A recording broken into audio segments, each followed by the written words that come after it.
Nosso sonho é o Brasil.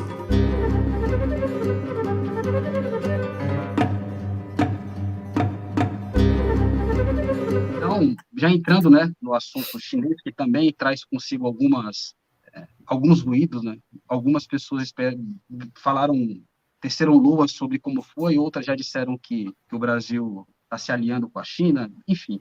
Como o senhor enxerga a viagem do Lula, que ele fez recentemente, chegou nessa semana, né? Como o senhor enxergou a viagem do Lula para a China? E, emendando uma segunda pergunta, eu vi que o conselheiro do Lula, né, o Celso Amorim, disse que estão estudando a Rota da Seda, a entrada na Rota da Seda. A cooperação da China, ela estaria, de alguma forma, ligada à entrada da Rota da Seda? A ajuda, né, a cooperação, não digo ajuda, a cooperação, né, são dois países, não são amigos, né? A cooperação da China para a nossa reindustrialização estaria ligada à adesão ou não do Brasil na Rota da Seda? Eu acho que foi uma visita histórica, né? Eu acho que a forma como o Brasil foi recebido na China, aquela coisa do Ivan Lins, aquele simbolismo que para mim foi muito mais que o simbolismo, né? Foi um recado para o mundo que os chineses deram com aquela homenagem que fez ao governo Lula e ao Brasil, né? Foi uma viagem histórica que recolocou o Brasil no mapa do mundo, que recolocou o Brasil em um estágio anterior do golpe de 2016, quando o Brasil tinha uma parceria estratégica com a China, né? Então, eu sou um cara muito conservador para algumas coisas, né? Entre elas as expectativas em torno de grandes questões. Eu disse antes da viagem que se o Brasil conseguisse voltar a ter o status anterior das nossas relações com a China, que o resultado dessa viagem fosse isso, já seria suficiente. Acho que foi muito além disso, né? O Brasil fechou um grande acordo, por exemplo, no setor espacial, que é a renovação do acordo dos satélites Cibersa. O Brasil está na 6ª geração de construção de satélites com a China, né, que é um acordo fechado, se eu não me engano, com o Figueiredo e Starney, vem sendo renovado ao longo do tempo, né? O acordo para a construção de satélites. 50 bilhões de reais em investimentos do Brasil, por exemplo, na ponte uma ponte de Itaparica, Salvador, e uma fábrica de carros elétricos, né? E vários memorandos, ou seja, cartas de intenções entre os dois países. Isso é suficiente para o Brasil? Não. Aí eu volto a uma visão um pouco mais à frente em relação a isso, não é? Porque eu acho que ainda falta no Brasil, e dentro do governo brasileiro, dentro do Estado, ou seja, dentro da sociedade brasileira, uma visão mais estratégica e sofisticada das nossas relações com a China, né? Muitas vezes nós acreditamos que é uma relação puramente comercial. Então, se nós tivermos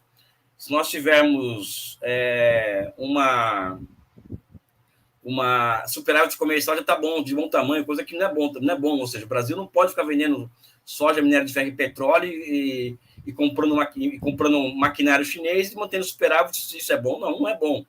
Talvez seja até bom que o Brasil tenha déficit com a China, mas desde que nós façamos substituição de importações. Mas a nossa parceria com a China, ela deve ter em vista o nosso processo de reindustrialização, que, aliás, eu acho que seria um conceito-chave a ser levado em consideração pelo governo brasileiro quando se fala em volta ao mundo, ou seja, o conceito que teria que balizar essa volta ao mundo necessariamente teria de ser o conceito de reindustrialização. Então, cada passo que a nossa política externa desce seria em torno desse objetivo. Ainda não é o caso, não alcançamos massa crítica para isso ainda, mas nessa viagem à China nós chegamos próximos disso. Ou seja, o Lula falou em parceria estratégica em vários níveis com a China, né?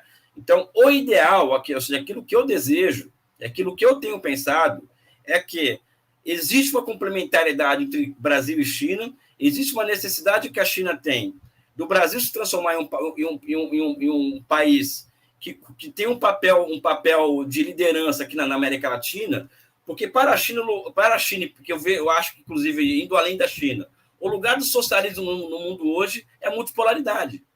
Tá? Esse é o lugar da China e do socialismo no mundo hoje. E a multipolaridade comporta necessariamente o surgimento de vários polos de poder no mundo. Aqui na América do Sul, Brasil e Argentina. América Latina, Brasil, Argentina e México, né? Na África tem uma série de países que podem exercer essa liderança. Na Ásia, a mesma coisa, a própria Rússia. Então, para os chineses, não interessa que o Brasil seja de pobre, um país com tecido social esgarçado, um país desindustrializado, porque logo, logo a China vai deixar de comprar commodities do Brasil, porque a China já está indo correndo atrás da sua autossuficiência alimentar, né? E, por exemplo, eu descobri que a China vai construir rios para transformar o deserto de Gobi em área de plantio, por exemplo. Então, a dependência da China em relação a nós de commodities tende a diminuir muito ao longo do tempo. Então, qual que é a relação ideal entre Brasil e China? Seria buscar no que a China tem a nos oferecer, que são bens públicos, como trens de alta velocidade, rodovias, portos, aeroportos, etc., uma possibilidade para resolver a questão da integração física do nosso território. Nós temos um problema gravíssimo hoje de soberania, que são as nossas infraestruturas destruídas, né? Nós temos hoje as nossas estradas completamente destruídas, ou seja, isso se conforma em altos custos de produção, mas também se conforma em um problema claro de soberania, e eu acho que a China poderia ser parte da solução disso, ao nos exportar trens de alta velocidade, ou trens de média velocidade, ou seja, enfim, os chineses nos ajudar e nos auxiliar na reconexão física do nosso território. E ao lado disso, transformar as nossas commodities em ativos estratégicos, que é o que nós temos hoje. Não adianta a gente se lamentar que somos exportadores de commodities, nós temos que transformar o limão em limonada.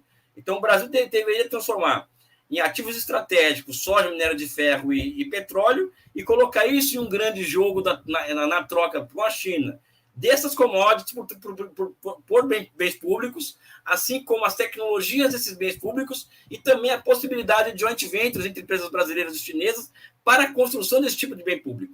Então, aí estaria desenhada uma possibilidade de nossa reindustrialização a partir dessa indústria mecânica pesada inerente aos trens de alta velocidade, às rodovias, etc. Existe massa crítica no Brasil hoje para enfrentar esse debate? Eu acho que não. Existe inteligência nacional suficiente para elaborar nesse nível de sofisticação? Eu acho que não. Mas, eu como sou brasileiro e acho que uma hora a gente chega lá, né? Eu acho que um dia nós chegaremos a essa capacidade de pensar o Brasil estrategicamente e nesse nível que se demanda o nosso pensamento. Então, a China é fundamental. Eu tenho dito também que a gente ouve muito falar na diplomacia, né, em equidistância entre as grandes potências. Né? Eu não sei até que ponto que isso é interessante hoje. Eu acho que nós não temos que ter equidistância em relação a ninguém, nós temos que tomar um lado. E o Brasil tem que se tornar uma potência regional ao lado da China. E não apesar da China. Entendeu? Ou seja, os americanos não têm nada a nos entregar. A China tem muito a nos entregar. Né? Então, acho que nós temos que ter na China e nos BRICS como um bloco a nossa zona de conforto, ou seja, sabe aquela coisa de você estar 10 dias viajando e você quer voltar para casa de qualquer jeito, porque lá está o seu conforto, a sua família. A nossa família e nossa casa é o BRICS, pessoal. Temos que começar a colocar isso na nossa cabeça. Esse é o nosso lugar no mundo hoje. Não existe outro lugar no mundo que não seja esse, o nosso lugar, onde nós temos amigos, onde nós temos aquelas pessoas que vão nos abraçar, nos dar afagos, ou seja, acho que esse que é o nosso lugar no mundo hoje, né?